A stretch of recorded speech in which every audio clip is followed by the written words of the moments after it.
there. Subscribe to my channel. And also press this bell icon.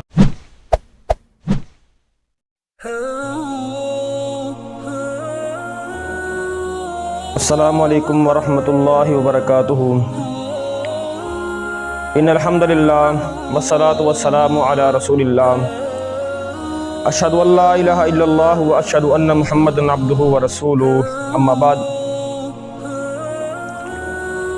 قال اللہ تبارک وتعالی فی کلامہ المجید وسارعوا الی مغفرۃ من ربکم وجنۃ عرضها السماوات والارض اعدت للمتقین۔ سامعین کرام، اللہ رب العزت اپنی پاک کلام میں فرماتے ہیں کہ تم دوڑ لگاؤ اللہ تعالیٰ سے بخشش مانگنے کی طرف اور جنت کی طرف، جس کی چوڑائی جو ہے آسمان زمین جتنی ہے اور جو متقین کے لیے تیار کی گئی ہے۔ گویا کہ اس آیت کے اندر اللہ رب العزت ہمیں جنت کی طرف بھاگنے کی، جنت کے لیے کوشش کرنے کی ترغیب دے رہے ہیں۔ تو کیوں نہ ہم اس جنت کی طرف بھاگیں اور اس کو حاصل کرنے کی کوشش کریں۔ تو میں آپ کے سامنے دو اعمال رکھوں گا، اللہ کے نبی کی حدیث بتا کر اس میں جو دو اعمال ذکر کیے ہیں، میں دو اعمال آپ کے سامنے ذکر کروں گا کہ جس کی وجہ سے ایک بندے کو جنت مل سکتی ہے، اور ان اعمال کے کرنے سے جو شخص یہ اعمال کرے گا، پکی بات ہے کہ انشاءاللہ اللہ کے رسول کا فرمان ہے کہ اس کو جنت ملے گی۔ سامعین کرام، وہ روایت کیا ہے؟ صحیح جامع صغیر میں 4049 نمبر روایت ہے، اور یہ روایت مستدرک حاکم میں موجود ہے۔ روایت کیا ہے کہ سیدنا حانی بن یزید رضی اللہ تعالیٰ عنہ بیان کرتے ہیں کہ میں اللہ کے رسول کے پاس آیا، کہتا ہے کہ میں نے کہا یا رسول اللہ کے رسول، ایو شیء یوجب الجنت، کہ اللہ کے نبی جی کون سی چیز جنت کو واجب کر دیتی ہے، یعنی کون سے اعمال ہیں کہ کوئی شخص اگر انہیں کرتا ہے تو وہ پکا جنتی بن جاتا ہے۔ تو اللہ کے رسول نے اپنے پیارے صحابی کو دو اعمال بتائی۔ اللہ کے رسول فرمایا سب سے پہلی بات یہ ہے کہ علیک بحسن الکلام، تجھے پر ضروری ہے کہ تو اچھی بات کرے، اپنی زبان سے اچھی بات نکالے۔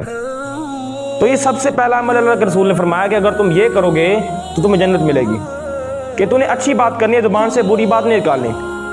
تو ذرا غور کیجئے کہ ہمارے معاشرے کے اندر سب سے زیادہ پائے جانے والا گناہ اس زبان کی وجہ سے ہے۔ ہم گالی نکالتے ہیں، غیبت کرتے ہیں، چغلی کرتے ہیں، لوگوں کو زبان سے نقصان پہنچاتے ہیں۔ تو اللہ کے رسول نے فرمایا المسلم من سلم المسلمون من لسانہ و یدہ، سب سے پہلی بات، سب سے پہلے ذکر آپ نے کیا زبان کا، کیونکہ زبان جب چلتی ہے تب ہی ہاتھ کی نوبت آتی ہے، کیونکہ زبان جب چلتی ہے تب ہی انسان ہاتھوں سے لڑائی کرتا ہے، کیونکہ زبان سے بنا جب تلخ الفاظ نکالتا ہے تو دوسرے کو غصہ آتا ہے، وہ بندے سے لڑتا ہے۔ تو اللہ کے رسول نے فرمایا کہ مسلمان وہ ہے کہ جس کی زبان اور ہاتھ سے دوسرا مسلمان محفوظ رہے۔ اور ایک بعد میں آتا ہے کہ اللہ کے نبی نے فرمایا کہ جو بندہ مجھے اپنی دو چیزوں کی ضمانت دے دے، میں محمد صلی اللہ علیہ وسلم اس بندے کو جنت کی ضمانت دوں گا۔ وہ دو چیزیں آپ نے کیا فرمائیں کہ اپنی زبان اور شرمگاہ۔ تو ذرا سوچئے کہ کیا ہم ان دو چیزوں کی ضمانت دے سکتے ہیں؟ تو اس کے بعد اللہ کے رسول نے آگے فرمایا کہ علیک بحسن الکلام، سب سے پہلی بات کیا تھا کہ تو نے اچھی بات کرنی ہے، اور دوسرا آپ نے فرمایا وہ بذل الطعام، لوگوں کو کھانا کھلانا ہے تو نے۔